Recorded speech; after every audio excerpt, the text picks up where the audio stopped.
ကြက်ကန်းတွေထုတ်တိုက်တဲ့ကိစ္စနဲ့ပတ်သက်ပြီးဥတော်နည်းနည်းပြောခြင်းအဲ့တော့ကြက်ကန်းတွေကိုဘလို့ပြင်ဆင်ပြီးမှထုတ်တိုက်တင်လဲ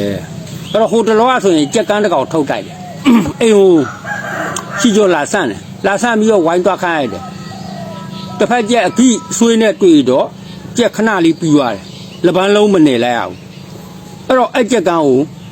နောက်မကြခင်မှာသွားပြန်တိုက်တယ်ပြန်တိုက်တော့ဥတော်နောက်ကလိုက်သွားဒီကြက်ကလက်ပန်းမလုံးရတယ်ဒီကောင်တွေကိုပြောရင်လေသူတို့ကဆရာကြီး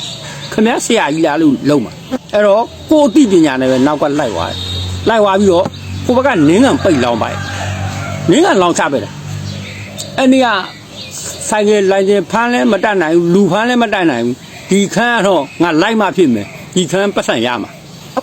သွားတာဘူရင်ဘက်ကလည်းခဏလေးခုတ်ပြတာဟုတ်အဲ့တော့မင်းတို့ကြက်ကန်းတိုက်တယ်ဆိုတာတက်လုံးမှတ်တာကြက်ကန်းကဘလို့ပြင်ဆင်ရအောင်ဆိုကြက်တကောင်ကိုကအမတန်တန်ရောစီရှိတယ်ဒီကြက်ကန်းကိုကြက်သမားတွေကထုတ်တိုက်ခင်တဲ့ဆန္ဒရှိသေးတယ်သူကြက်ကန်းတာမနစ်ကလည်းဒီကြောင်ပြောပြီးကြက်ကန်းတကောင်က2 လတန်3 လတန်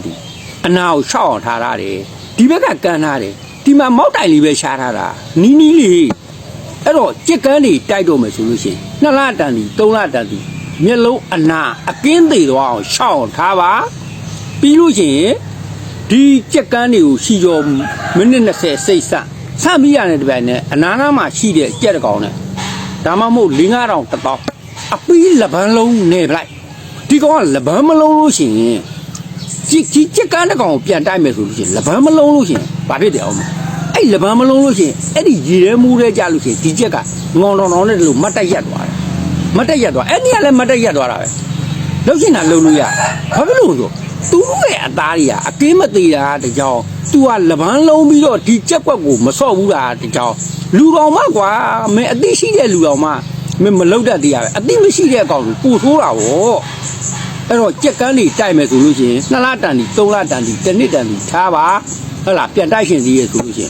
်ပြီးလို့ရှိရင်လက်ပန်းလုံးကပြီးဆုံးအောင်နေဖြစ်ပါပြီးဆုံးအောင်ပတ်စံကြီးရှားဖြစ်ပါလက်ပန်းမလုံးဟိုလက်ပန်းလည်းမလုံးငယ်ကိုကြက်ကန်းကောင်းနေတဲ့အတွက်နိုင်သွားခဲ့ရင်နောက်တစ်ခါထပ်ရှာလုံးဝဘိုင်စီပြီးဆုံးအောင်နေပြီးသူရေမိုးထဲမှာသူတလုံးကိုတလုံးခုတ်ပြီးမယောင်တော့ဘူးလို့မှထွက်တိုက်လို့ရတာဟုတ်လားအဲ့တော့မကြက်ကန်းနေရတကယ်တမ်းကျတော့တိုက်ဖို့မသိဘူးဆိုတော့ဥတော်အကန်တော့22 ဝိုင်းစတိုက်ခိုင်မလိုက်တာဟုတ်လားဟုတ်ဟိုအေအိုတယ်ကြိုင်အင်းကြဟိုဘာလို့အင်းကြောက်ကြီးဝိုင်းညမှာဥတော်သားလောက်ရှိတဲ့ကလေးလေးဥတော်ဆော်လွှတ်လိုက်တာအဲ့မှာ23 ဝိုင်းမြောက်မှရှုံးတာအဲ့တော့ကြက်ကန်းတကောင်တိုက်မယ်သူတို့ကတော့ဒါမင်းတို့ဥတော်ခုနပြောတဲ့အတိုင်းပြင်ဆင်ပြီးမှတိုက်ပါလို့ဥတော်နော်အကြံဉာဏ်ပေးလိုက်တယ်အဲ့ဒီကြက်ကန်းတကောင်တိုက်တယ်ဆိုတော့အရှိရိုးပေါ့လမ်းချောင်းနေရလို့ပဲဝိုင်းထဲမှာလည်းတလုံးကန်းသွားပြီဆိုရင်ဒါအရှိရိုးပေါ့လမ်းကြောက်နေရလို့ပဲမတော်ဆနောက်လုံးထိလိုက်ကြက်ပွဲကဘာမှပြင်လို့မရတော့ဘူးနော်အဲ့တော့ကြက်ကန်းတွေကိုတိုက်မယ်ဆိုရင်ဥတော်ဒုတိယအကြိမ်တော့သတိပေးလိုက်ပြီဟဲ့လားနေပြီးဖတ်ပြီးလုံးပြီးမှတိုက်ပါလို့ဟဲ့လားကိုကောင်းရင်ကြက်ကလေအမိုက်အတက်အခွတ်အတက်ဆိုတာဘလို့ရာတွေလေကျွန်တော်တို့ဂနာနာနဲ့ရှင်းပြပေးပါပြီးတော့ကျွန်တော်တို့ကကြက်ကိုကြိလိုက်တာနဲ့ကိုကောင်းပြောတဲ့ခွတ်ပေါက်တွေနဲ့ခွတ်မှုခွန်ဟန်တွေကိုကျွန်တော်ပွဲပြားလေးသိချင်တယ်ပေါ့အဲ့ဒါကျွန်တော်သိပြရစီကျွန်တော်ပြောမယ်အမိုက်အတက်အခွတ်အတက်ဆိုတာကြက်ဆိုတာစပြီးတော့သွားတဲ့အချိန်မှာခေါင်းနဲ့မသွားချိန်နဲ့သွားရမယ်ချိန်နဲ့သွားပြီးတော့တစ်ဖက်ကျက်ခေါင်းပေါ်မှာခြေထောက်ဝဲနေရနော်ဘရောင်းတစ်ချက်ဒုတိယတစ်ချက်တစ်ဖက်ချက်ကလာတဲ့အလုံးတွေကိုကမြောက်ချတဲ့အချိန်တော့ခေါင်းနဲ့မြောက်ချတာတော့မရှိဘူးဗျဒီရင်အုပ်တွေကိုမှဒီအဖီကျော်ကြီးတွေကိုမြောက်ချနိုင်တဲ့ချက်အရေးချင်းရှိရနောက်ပြီးတော့တစ်ဖက်ချက်ကနှုတ်နဲ့လာနှုတ်တော့ချီအောင်လာခွတ်ချင်တဲ့အချိန်မှာကိုကသူများကကိုကိုလာပြီးနှုတ်စိတ်လိုက်လဲချွတ်ချနိုင်တယ်နှုတ်ငားနဲ့လည်းချွတ်ချတာသူများကကိုလာစိတ်တဲ့နှုတ်နဲ့လည်းကိုကဖြင်းချတာအထုပ်ထဲကရွှေလို့ပြောလို့ရအဲ့နှုတ်ငားနဲ့ချွတ်ချလို့ပြောလို့ကိုကနှုတ်ကလေးနဲ့ယာမိသွားရင်လေကိုကခွတ်နိုင်တဲ့အရေးချင်းရှိရနော်ကျွန်တော်ပြောတော့နှုတ်ကသူများလာရရင်လည်းခွတ်တတ်ရမယ်ကိုကသွားနှုတ်ရရင်လည်းတန်းပြီးတော့နှုတ်တော့ချီခွတ်နိုင်နောက်ပြီးခွတ်လိုက်တဲ့အလုံးတွေကဒီနေရာဆိုရင်ကျွန်တော်တို့ကအခက်မတင်ဆုံးရှုံးသွားနိုင်တဲ့အရေးချင်းတွေအများကြီးဒီနေရာခွတ်တဲ့ချက်တွေဒီနေနားနဲ့မျက်စိကြားဆိုရင်တော့ free ဆိုရပြန်သွားအောင်ခွတ်နိုင်တဲ့အရေးချင်းရှိအဲ့ဒါနေရာကောင်းတယ်ဗျချက်ဆိုတာခွတ်ရရင်နေရာကောင်းပါဗျခလုံးကြီးပေါ်နေအချက်ကောင်းမို့ဟုတ်လားကျွန်တော်ပြောတယ် သွားရဲလာရဲမိုက်ရဲရွရဲရမယ်။ तू ကမိုက်လဲကိုကရွရဲရမယ်တတိရှိရမယ်။အဲ့အမိုက်အတက်အခွတ်တက်လို့ခေါ်။ तू များမိုက်လာတဲ့အလုံးကိုအပြင်းအစင်းလေးနဲ့စုပ်ပက်ခွတ်သွားတယ်ဒါအမိုက်အတက်လို့လဲပြောလို့ရ။ तू များရက်နေတယ်ရှုပ်လို့ရှမ်းတဲ့လုံနေကိုကတက်ဆက်နဲ့သွားပြီးတော့နှုတ်သီးကန်းကိုပိုင်ခွတ်နိုင်အဲ့ချက်ကောင်းတယ်။အဲ့အရာချက်တွေကဘလို့ခေါ်လဲဆိုတော့ကျွန်တော်ပြောတယ်ခုနလိုပါအမိုက်အတက်နော်ချက်ကဟိုဘယ်လိုပြမဆောင်ဘူးဗျာဘယ်သူမှစောင့်မနေဘူးအပိခွတ်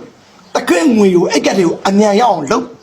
နိုင်တဲ့စွမ်းဆောင်ရည်အပြည့်ရှိရဟာအကြာကြီးစောင့်ဆိုင်နေတဲ့ချက်တွေကိုမကြိုက်ဘူးဟုတ်လားအဲ့ဒါကျွန်တော်ကပါလဲဆိုတော့အမိုက်အတက်အခွတ်တက်လို့ခေါ်တယ်စပြီးကျွန်တော်ပြောမယ်ဘယ်လိုပြောအမိုက်အတက်အခွတ်တက်ကကိုကောင်းကျွန်တော်ပြန်ပြီးနောက်တစ်ခါအချင်းချင်းနဲ့မြန်လေးပြောပါဆိုရင်တော့တစ်ဖက်ချက်ကိုကျွန်တော်ကပွားရင်အချိန်မှာကျွန်တော်က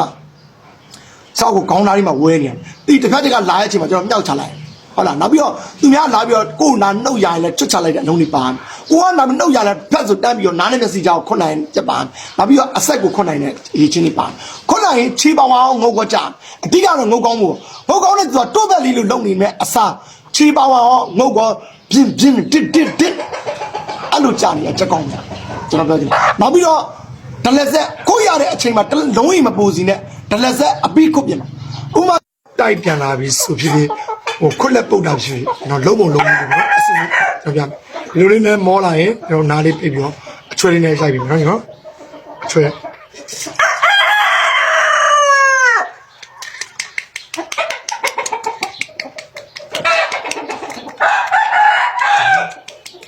ကျွန်တော်စတင်အချွဲရိုက်တာခေါ်နော်ကျွန်တော်ချွဲရိုက်ပြီးတော့ကျွန်တော်အာရောက်ချပြီးနှာခေါင်းလေးကအချွဲပြစ်ပြီးတော့ကျန်မှာကြောက်လို့ကျွန်တော်အာရောက်ချပြီးခေါ်နော်အားချတယ်လေဒီနော်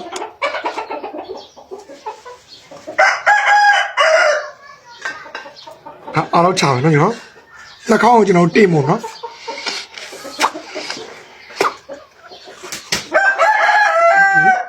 ကျွန်တော်အချွဲကိုလိမ့်တယ်အားတော့ချတယ်နော်ကျွန်တော်အားတော့ချပြီးတော့ကျွန်တော်ကြောက်ကောင်ကိုွေးတို့ချွတ်တို့ပါတက်မှာချောက်လို့ကျွန်တော်တို့အာမီရန်လေးဗဇက်နဲ့လည်းထဲလို့ရတယ်ဗဇက်နဲ့မထဲနဲ့မငုံနိုင်တဲ့သူတွေအတွက်တော့ဒီလိုလေးလုပ်မယ်နော်ပုတ်ပြီနော်ကျွန်တော်ပွေးတို့ကျွတ်တို့မတက်အောင်ဒါလုပ်တယ်အာမီရန်လေးပေါ့နော်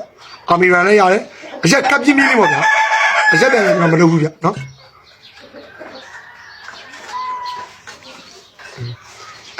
ဒီလိုလေးပြီးသွားပြီကျွန်တော်တို့ဆိုရင်ပြီးသွားရင်ဘာတွေလုံးမလို့ဆိုတော့ကျွန်တော်တို့ဒီရောနော်ဟိုတိတ်မခံအောင်ဆိုကျွန်တော်တို့ဒီတန်းပြီးတော့ဘန်ချက်ပေါင်းဇတ်တူတာဆိုပြီးတော့ပြောခြင်းမဆိုင်ပါဘူးချက်ပေါင်းလေးပြုံလေးနဲ့ကျွန်တော်ဟိုတပြုံတော့ပြဆွတ်တိုက်ပြီနော်ညီမโอเค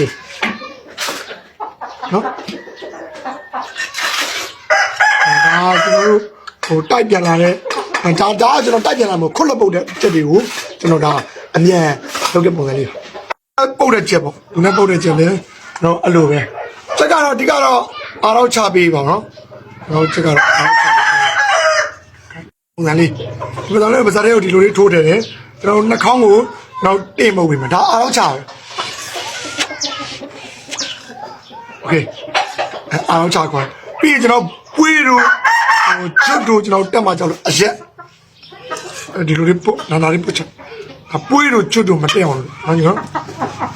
ဒါကျွန်တော်တို့ချက်တွေကိုကျွန်တော်လုံနေပြီးရင်ကျွန်တော်အဲ့လိုလုပ်ပြီးသွားရင်ကျွန်တော်ဘာလုပ်မလဲဆိုတော့ချက်ပေါင်းလေးနည်းနည်းလေး15မိနစ်လောက်ကြာမှကျွန်တော်တိုက်တယ်နော်ညီနော်ချက်ပေါင်းလေးကိုကျွန်တော်ဒါလေးနဲ့ပြောလိုက်တန်းသွားလို့ပေါ့ညီကိုရကျွန်တော်ပြောချင်တယ်ဒါကျွန်တော်ခုလက်ပေါက်တဲ့ချက်တွေကိုကျွန်တော်လုပ်တာနော်ညီနော်ဥဒါနေလေးကျွန်တော်တို့ခုလက်ပုတ်ပြီးတော့ပြန်လာတဲ့ချက်တွေကိုဒါလုံနေလေးပထမဆုံးကျွန်တော်အချွဲချမယ်ဒုတိယကျွန်တော်နှာခေါင်းထဲကနေရှိတယ်အချွဲအပြစ်တွေကိုကျွန်တော်မှုတ်ထုံးမယ်တတိယ